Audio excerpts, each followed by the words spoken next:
Thank you so much for joining me today. Beth owns a business called Care for the Caregiver. For those of you that don't already have the pleasure of knowing Beth, she's become a good friend of mine. She's compassionate, straight to the heart nutrition and health coach who supports women who are giving and often forgetting about themselves. Sound familiar? Just kidding. So she's been a caregiver twice herself. She knows firsthand what it feels like to come out of the other side, depleted, emotionally drained, and wondering why and when she stopped mattering. That's why she's so passionate about changing the conversation, because caring for the caregiver isn't a luxury. It's a necessity that hasn't been talked about nearly enough. And I know you're going to love the way she speaks to the women who's tired of being tired. So Beth, thank you so much for being here. Now, I'm sure I've missed some things in your introduction. So before we get totally into the heart of this, tell me what makes you different from other caregivers and resources available. Well, Sue, thank you for having me and for interviewing me. It's really a pleasure to be here with you, and I consider you a friend as well. It's been really fun to get to know each other and each other's businesses, and how there are so many overlaps for us because of who we serve. But well, I serve the caregiver, as Sue mentioned. I've been a caregiver twice. The midlife caregiver, particularly because at midlife is when we start finding the parents who are starting to suffer, their health is starting to decline, even spouses at that age, but it's more likely the parents or the aunts or uncles or something like that, right? And so we find ourselves taking on this additional role. So I did it twice. And yes, that's why I help women who are also struggling to rise above that, keep their own lives above that. What makes me different is that I meet the caregiver where she's at. Have you ever wanted to do a program on something or Googled a course or whatever? And they take a lot of time. They're hour-long videos often. There's homework or just different things like that, right? There's a lot of effort that goes into that. Caregivers don't have the time for things like that. They don't really even have the time for coaching, which is one thing I love to do. So as I help caregivers, then if they have time for that, I'm there for them in those ways. But I meet her where she is with usable, doable, simple, practical tools that will help her in her moments of frustration or anxiety or burnout or whatever. And that's what really makes me different, because most programs are built for the person who's not caregiving, for the you or I or whatever, or the entrepreneur who's out there and just working every day from their desk, and that's not the life of a caregiver. It's unpredictable. And I was going to say something else about what makes me different. Oh, the other thing I find is that there are a lot of resources to help the caregiver take care of their loved one. Where to find equipment that they might need, or other things like that, how to help them with the financial or the legal sides of that. But that's not aiding the caregiver in helping her take care of herself. So that's why I do what I do, and what I think really makes me different from other people that are also helping caregivers. That is amazing. And I know every time we chat, I can just hear and feel your passion. And I absolutely love that. Oh, thank you. So one thing I know about your world is that so many caregivers put themselves last. I know I haven't cared for an elderly yet myself, but I'm a mom, and that makes me a caregiver myself. And I know what it's like to put myself last. So why do you think women in midlife in caregiving roles normalize this, feeling terrible, pushing through instead of taking care of themselves?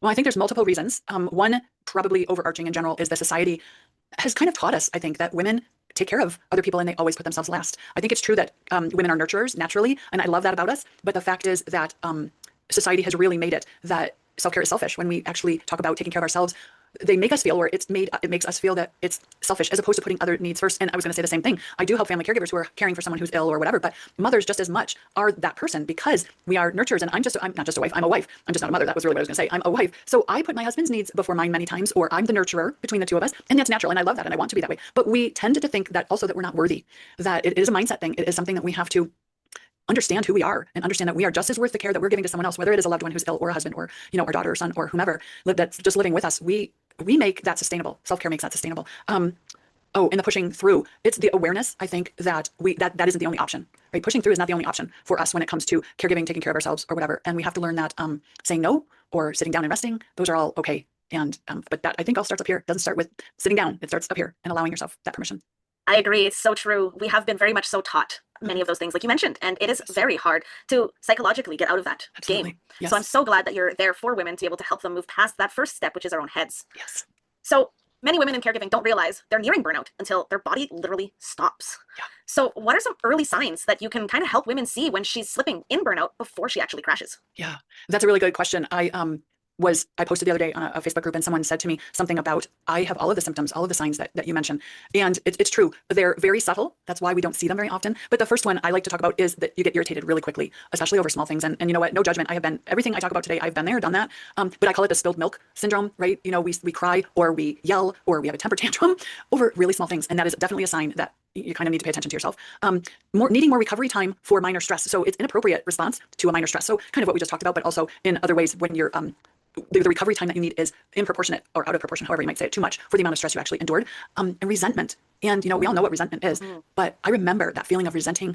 You resent loved ones that maybe aren't picking up the slack, or you resent the loved one that's changed your life. I also remember going to the grocery store, just someplace common, people I didn't know. I resented people that looked like they actually were living a normal life, because I wasn't living a normal life at the time. They might have been going through something worse than I, because I didn't even know them, but it's that outward looking and comparing, I suppose you could call it too.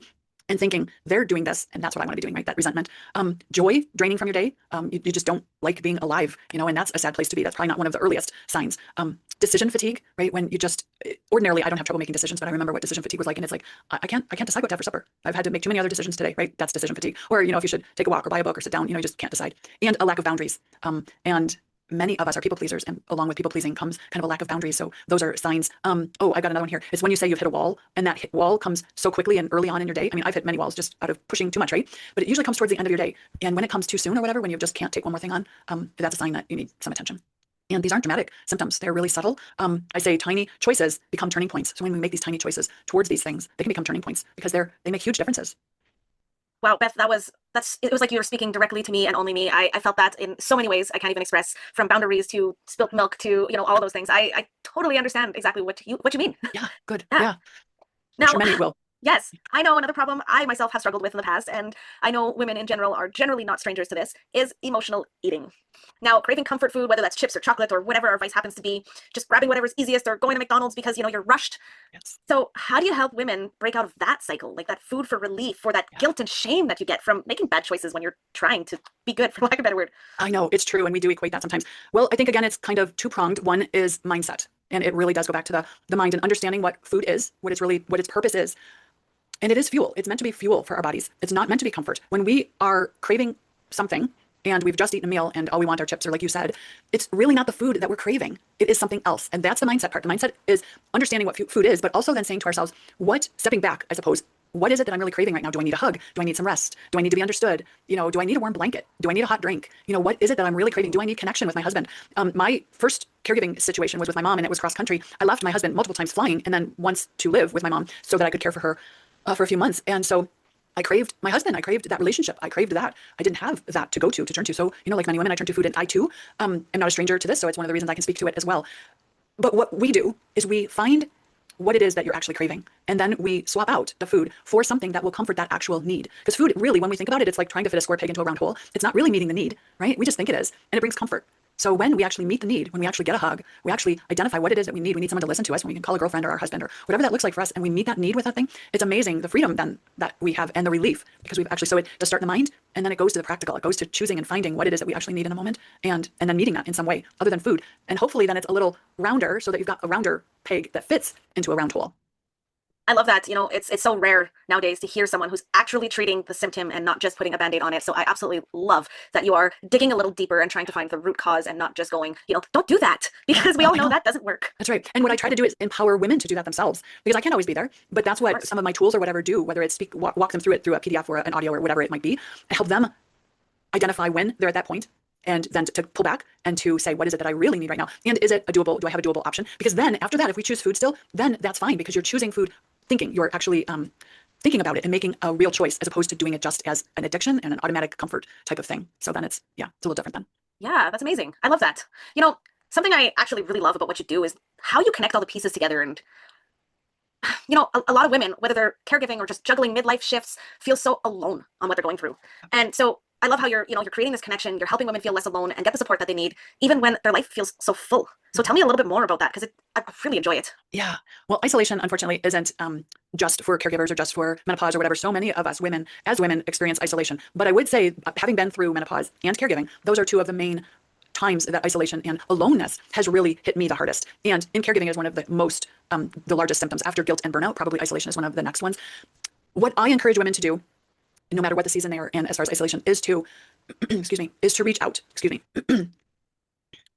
We need to reach out to others, because both in menopause, perimenopause, and in caregiving, our friends and other family members and outsiders, maybe the people we work with or whatever, in our outer circle, don't necessarily understand what we're going through. And what is very natural for us to do, or a person to do, when we don't understand someone's situation, is to withdraw. So naturally, the caregiver is going to feel a little more alone, because a lot of her circle is withdrawing, because they don't know how to help her. They don't know what to say. They don't know how to handle it. So oftentimes the reaching out falls onto us. But I encourage women to reach out in very small ways, a small text, or an email or a phone call, or whatever it is that makes you feel connected. Because and it's true that many people will reach out to you as well. It's just that the same amount of people that maybe used to reach out to you, that will be less. I also encourage women to not ignore people reaching out to them, because it's easy to be too busy or not know what to say back, or to feel like you're just going to vent, and they don't need that. So I encourage them to be real and to reach out and to acknowledge that. The other part I wanted to say here was that where genuine connection, the importance of genuine connection. until you've lost a parent or been a caregiver or been through menopause, it's really hard to relate to what the person is going through. But once you have, and you can say to the next person who's lost their father or who's caring for their mother, I understand what you're going through, that empathy goes a long way. And the person that can say, I just want to sit with you while you cry. I'm not going to try to fix it. I'm not going to try to fix you. Those are the genuine connections that we're really looking for as well. And if anybody's listening and isn't a caregiver, isn't going through menopause, or doesn't relate as much to that, but you know someone who is, just reach out and offer to be there. Just reach out and offer to listen and not say a word. We don't want fixers. We don't need someone to fix us or fix the situation because nobody can. We just want someone to be there and listen. So that authenticity and that empathy is so important when you're going through menopause or caregiving. That is so unbelievably true. I like that. So if a woman right now is listening, she's exhausted, she's overwhelmed, she knows she's putting herself last, what's one simple first step that you would recommend that she could take today to start renewing her energy and her focus and her self-care without feeling like she's adding a bunch of extra stuff on her plate? Oh, these are all good questions. It's hard to say just one, but I will say that most of us are not drinking enough water. So if all you did was drink 1 glass more of water a day, just gonna get a water bottle, we would benefit ourselves a lot. So if it's something practical you need, drink another glass of water today, because that does really improve our energy. And our body is like 70% water. And there are so many processes of our body, not let alone breathing and speaking and sweating and everything, where we are eliminating our fluids, that we need to be drinking enough water. So that would be a practical step. Another thing that I like to start with is the mindset. We need to redefine self-care. What does self-care look like for you in your specific situation? You might not be able to take a walk. It might be that you have to find a different way to exercise, but exercise is one of those things. So we've got to redefine self-care for yourself and allow it to be moments-based relief rather than event-based care. Because when we talk about self-care, we think mostly about these big events, whether it's a spa day or lunch out with the girlfriends, right? Or a massage even, which is an event for a caregiver, because who's got an hour and a half for a massage, right? Travel back and forth and time for a massage. Not many of us as caregivers. So we, instead of looking at your self-care as event-based, look at it as moments-based relief. What's going to help bring moments of relief into your day? And that's redefining self-care, seeing it as those little pockets that you do have. We all have them. We just have to be helped to see them sometimes. And that's also what I do, right? We sometimes can't see the forest through the trees. And I love to help women ask them questions about their day and then say, hey, you've got 5 minutes here. You could do something. You've got 10 minutes here. You could close your eyes, whatever it is. Because we don't often see all those little moments that we have. But I think those are the things that I would recommend most. And they don't really take a lot of time or effort. They just take attention to ourselves. And that's really where the redefinition comes in, right? We've got to make room for ourselves. I like that. I love everything you said, Beth, and I wish you and your business all the best of luck, because I know how much people need what you do. Oh, thank you. So in closing thoughts, first of all, thank you so much for your time today. I very much so appreciate you and everything that you do for not only midlife women, but caregivers. So it not only helps us as women in caregiving, but it also helps the people we care for, because we can do a better job as a caregiver when we take care of ourselves. Absolutely. So in closing, if someone wanted to find you, where do they go to find you?